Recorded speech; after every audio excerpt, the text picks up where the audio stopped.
band at all, you just want to rub the side of the matrix with the Explorer. That burnishes it against the adjacent tooth, which causes the contacts to be really nice and tight. So that way you get that popping sound when you're flossing. So you just kind of want to burnish the sides.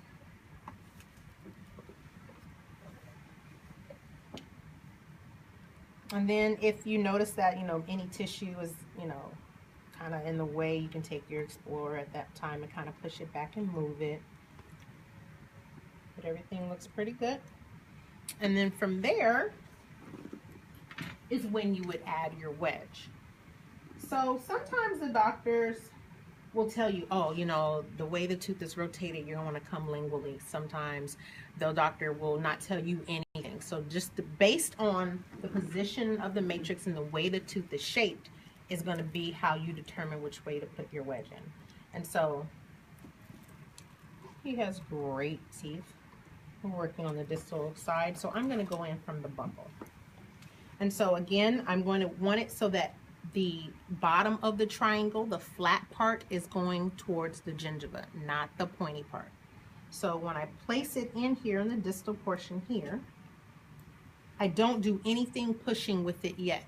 I kind of just use my cotton plier just to kind of get it. I'll turn his head a little bit for you guys, because you guys can see over here, right? Can you turn your head for me, Toby? That way. A little bit he did. Okay. So then you kind of just take your back of your cotton plier. You still can't? Come around this way.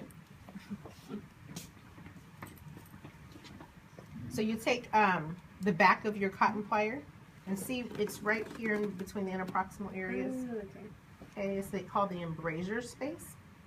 We'll learn more about that soon. You just kind of take it and you want to push it right into the contact.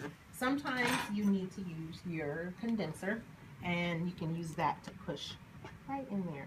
He has great spaces, so it went almost all the way through. It won't do that in the human's mouth. Then you can come through here, and you should be able to see that wedge sticking through on the other side. It won't go as far through as it did with Toby, but you'll see a little bit of the point to let you know that you have gone all the way through and the contacts are going to be really nice and tight.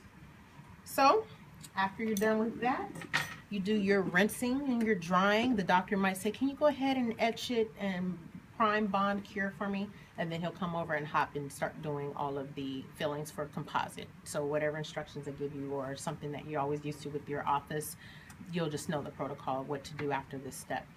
For now, I'll just have you place it, set it, show to me that you're rinsing, drying it, and then that'll be it. And then I'll watch you remove it. So I'll watch 2 of your cows at one time. So your placement and removal.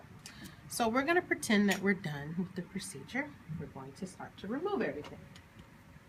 So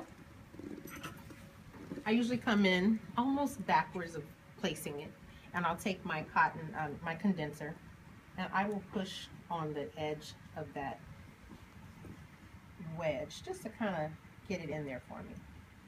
So that way I can take it back out. And then we retract here. And then you can see that it might still be a little bit difficult to grab.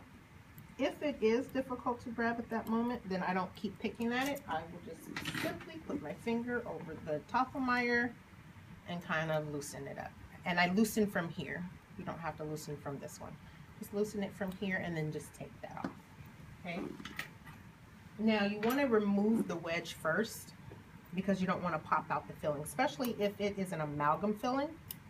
If you pull it out, take off the matrix around it and pop everything out super fast, you can take the whole entire filling out. Now composites are going to be a little bit more difficult doing it that way because it's bonded to the tooth, but amalgam fillings take a lot longer to set, 24 hours in order to set to the tooth.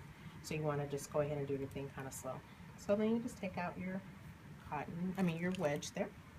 And then if it was an amalgam, you're going to use your condenser to hold that side of the filling that you just replaced.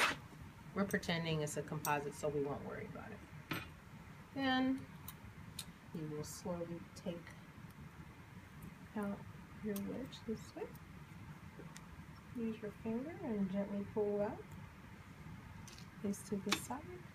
Rinse, dry, suction, check flossing, and then the doctor will probably do. And a lot of times the doctor will do this because the next step usually is using a finishing burr to smooth it and make sure everything is nice and smooth and that there's no overhangs with the fillings too.